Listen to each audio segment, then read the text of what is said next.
Debbie with Kip's Corner. Welcome back, and if you're new, welcome. Thanks for joining me. I am working on 2 journals. My last video, I showed the making of the cover of Lady Grunge, and this is the cover of Lady Grunge, and she's just going to be very vintagey, grungy, lots of browns, lots of neutrals. And I'm using a Stamperia's Old Lace paper pad for some of the pages and things in her. Then the next one, I did not show the cover. I actually worked on this cover on a live on Lindy Kay and Sean Designs channel last weekend, I think. And so this is In the Garden. And this is the cover of In the Garden. And In the Garden is going to be a Makers Guild project for Patty Lang at Sacred Mementos. So, and it's going to have, you know, a lot of botanicals, maybe some butterflies, lots of florals in this one. Okay, so what I'm doing today is I haven't done this in a really long time. And so I thought it'd be fun to do some pages for both of these journals, actually, that I wax. And so what I do is melt wax over the paper with an iron. And I'm using, this is just yellow beeswax, natural, earth-friendly, healthy lifestyle products. And it's beeswax pellets. And it looks like this. I'll drop those on there. Of course, they'll probably blend in a little bit. And I just sprinkle some on and hit it with my iron. It's not an iron I use on my clothes, so it's okay. And before I do that, I prepare the paper. So this has been trimmed to the size that I want it. I decal edge cut, let's see, let me pull this up and I can show you. There you go. I decal edge cut the 2 sides and inked around the whole thing front and back. Now this is printed one-sided. And the reason it's only printed one-sided, well, it came that way. This is paper from Patty Lang's print packs from Sacred Mementos. And I could run these back through the printer, but this is going to be see-through. It's going to be translucent when I'm done. So you don't want anything on the back side, or otherwise you'll have double imagery and it'll look a little weird. So let me, hang on, I gotta get my iron plugged in. Getting warmed up here. While that's getting warmed up, I do need some more wax. I put this on top of this is just a piece of corrugated cardboard, trimmed out from a box that I don't need anymore. And I just sprinkle the beads kind of around the paper. Wait for my iron to get warm. And I do this just so that I don't have to clean my glass mat when I'm done. And this cardboard I can either use for something or dispose of it. So I'm just going to set my iron down on some of those beads, and you can kind of feel them melting. And as they melt, that wax is going to soak into the paper.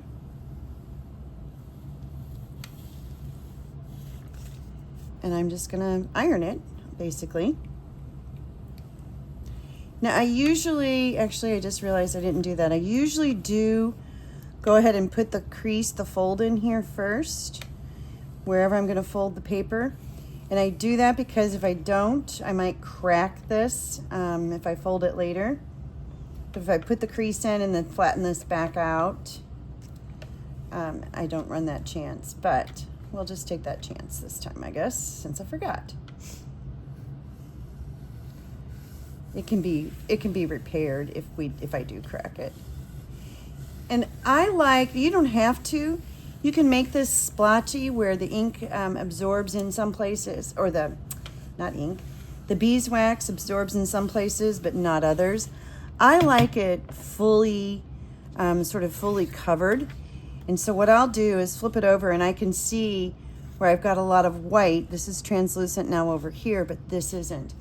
So I'm going to add just a couple of more beads over here in this corner. and get that fully soaked and saturated on that side as well. That looks like it might be a little hot. We're going to turn this down just a little bit. And the iron cleans right up. Again, this is, remember, this is not an iron I use for clothing. This is specifically for this kind of thing. And it doesn't ruin it. It just has to be cleaned when you're done. So what I want to do is get that nice and hot. And I like my paper to stay and remain smooth once it's dry. And so what I'll do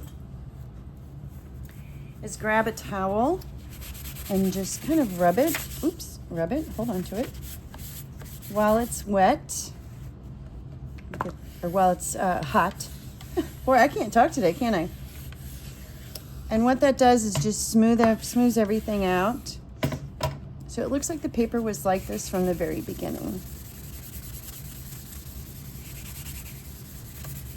And I'm doing that on the back side. I will flip it over and check it on the other side. It's really pretty. It gives it a, makes it look like vellum. Now, I don't recommend putting these wax papers in your journals if you live in, if you're going to be outside in 100-degree weather with it. But if you're going to be indoors, you'll be fine.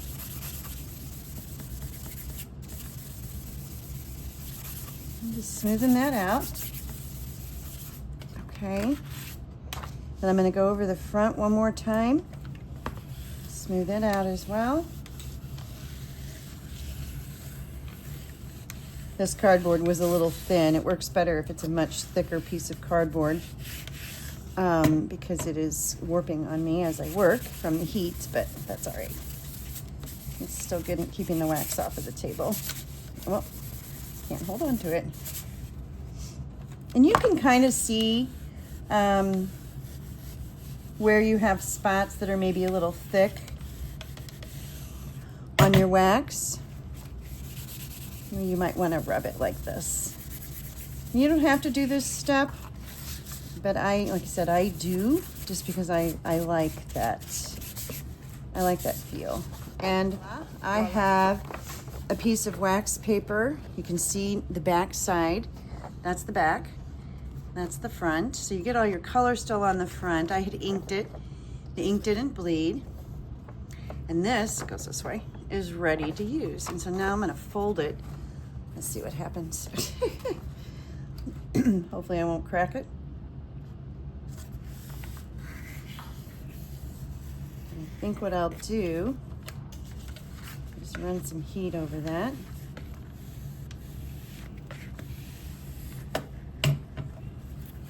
Now, the only bad part about the waxed paper is that it's really hard. There's not many glues that glue well on it. And so if I do any embellishing to the papers that I put in the journal that are waxed, I sew them on. And that works just fine. And you got to work pretty fast, warm it up, oops, and buff it out. And you do not have, like I said, you don't have to have it smooth like this. I just like it that way. Personal preference. All right, that sheet is ready to go. And I didn't crack it, and there we have it. And so now we have this cool textured paper to put inside the journal. So I'm going to do that one more time on this one.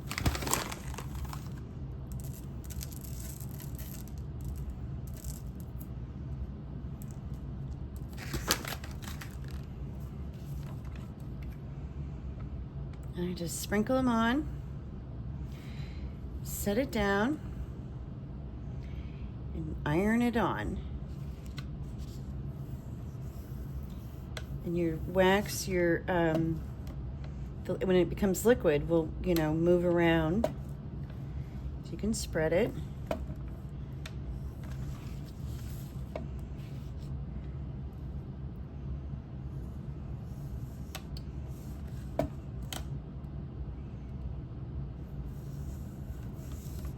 And then once I get that first coat on there, I flip it over to the white side, and I can see, based on the color of the paper, I can see where I've missed spots and where I need to get more wax. But I'm ironing the wax on the color side, the print side. That makes sense?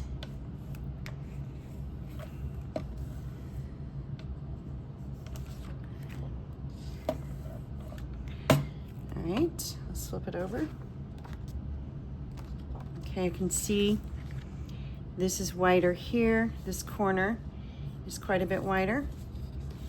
So I'm going to set that there. I'm just going to set that where I have ink.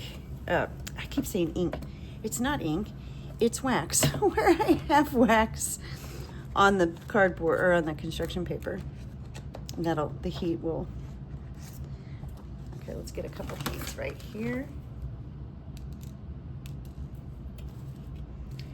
The little wax beads get everywhere, at least for me they do. There we go. We need some down here too.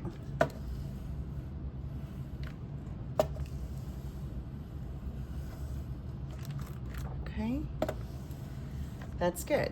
Okay, it's a little choppy, a little bumpy. You can see I did get wax all over my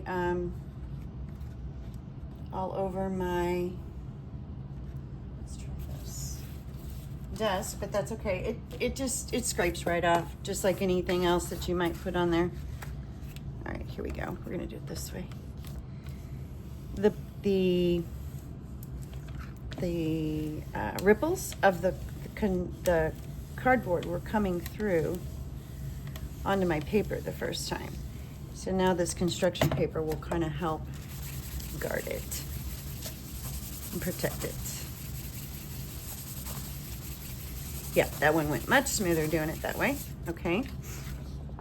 And then we're going to do this side.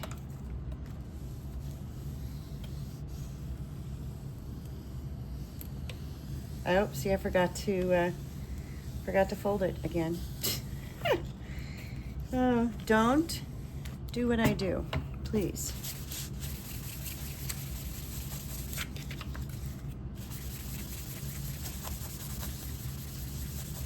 Okay, that feels pretty good.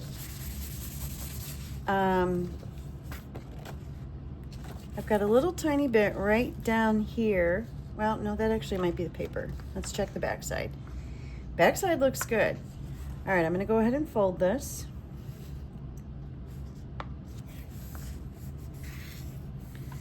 Hopefully it won't crack. It's still pretty, it's not hot, but it's still warm. But I'm gonna go ahead and run my iron down that seam just in case it wants to crack. Yeah, nope, that feels good. There we go. This one is now ready to go.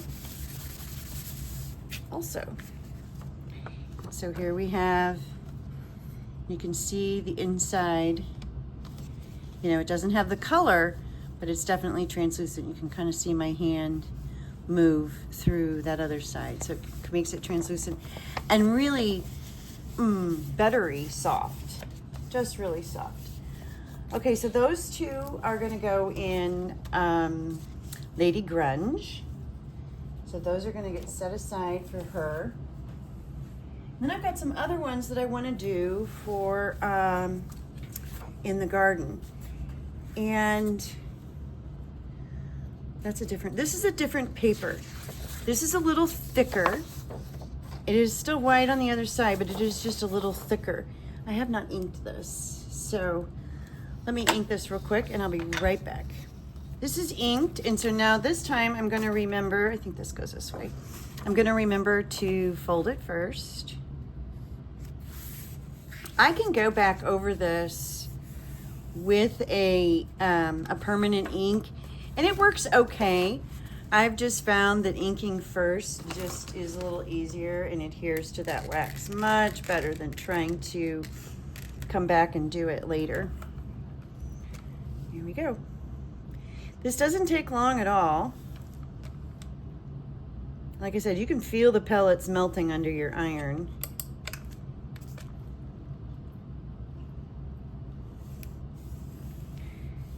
Turn my iron down, and I turned it down too far. So I'm gonna turn that back up just a little bit.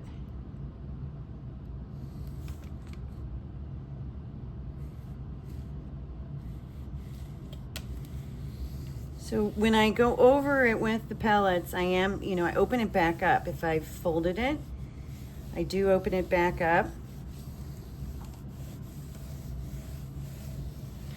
But because I've got that crease there, that helps prevent it from cracking.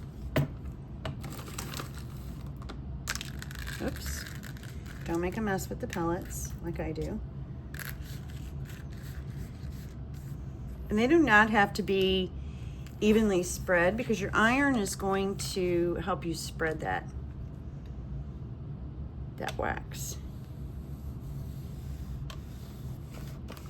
Oops.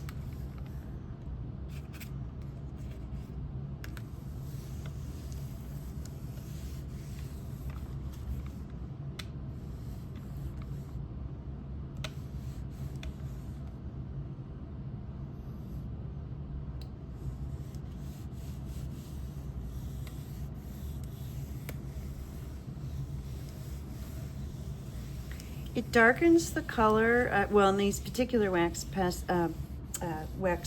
pellets do, because they are yellow. The yellow beeswax. That looks pretty good on the back side. Oops, a little spot down here. Add some heat to it. Spread that down. And I got a spot over here I can see. This white spot right down here by my finger. Let's see if I can get that. That's not gonna fill, so I'm gonna need to put another pellet, and I'm actually gonna pop this. I have this wax right over here on my table. Pop it off with my fingernail. And that should be enough to fill that little white space, just about.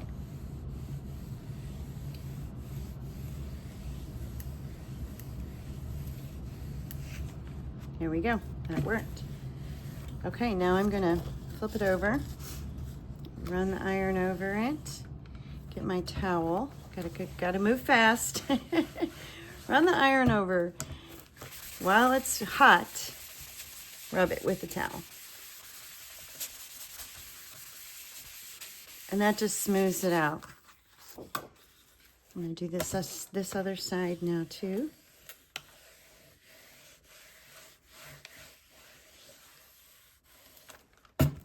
Go over it real quick. Oh, whoops, looks like I had 2 pieces of construction paper there. That's all right. And this one is now done. I'm just going to double check the back side. It feels good. And now my crease, which was already there, this just helps prevent it from cracking. And if I'm worried about it, I can go down that right there with some heat, rub it down, and that works well. Okay, there we go. So that one is now ready to use as well. So you can see this is a heavier cardstock. So it has more of a very heavy vellum look to it. Like it was just printed on one side. You can still see through. Let's see if you can see my hand. You can still see my hand moving in there, but it is much thicker paper. And so that'll really be pretty in there. I like that. So I've got a couple more of these that I'm gonna do. So I'm gonna go ahead and do the butterfly. The butterfly here is going to be the center. I think it's gonna be the center spread of the center signature. That'll be pretty, I think, for in the garden. So 2 journals. Both of them are going to have some wax paper in them just because I'm going to the trouble to do this. When I wax paper, might as well do a few sheets at a time. you can do this exact same technique where you just create splotchiness. Now that especially is kind of fun if you're doing like ephemera pieces. Let me see if I can find something. Let's just say, here, this is an offcut from a piece of ledger. This is what was left. And so let's just say I just want this to be kind of splotchy, right? Maybe I'm just gonna do a couple like that. But I'm not gonna try to smooth it out. I'm not gonna try to get it even. I'm just gonna try to get it, you know, like something's on there, right? Which is a great technique for grungy look of things like that. And then you could absolutely use this partial, and you wouldn't even have to do as much as I did. You take that down a notch and put, you know, just a couple pieces on there. Maybe some of these are up here. And you just put some here, and you put some here. You can also melt the wax in a pot, a melting pot, a wax melting pot of some sort, and drizzle it on. So you see that takes on a different look now than what we were doing before. It looks like something's kind of been spilled on here, right? It's still translucent, it's still wax, but I didn't do the whole surface and rub it off. So it's just got this neat kind of, yeah, grungy look to it. There you go. That one's better, I think. So just another way to use, and these little wax pellets are available. I think I got mine on Amazon, but I think they're also available at Hobby Lobby, if I'm not mistaken, in the candle wax section. They make white beeswax pellets as well. I like the yellow just because it gives me a little bit of a vintage sheen to, especially the back side of the paper. So it's not, you know, it just has a little bit of a tint to it, and I like that. So there you go, waxed paper. I have an older video from a few years ago that I probably did a much better job of explaining how to do this in my playlist, but it had been a while, and I wanted to put some waxed papers in these journals, and so I thought I would just pop on and show you how I do it. Thanks for joining me. Bye-bye.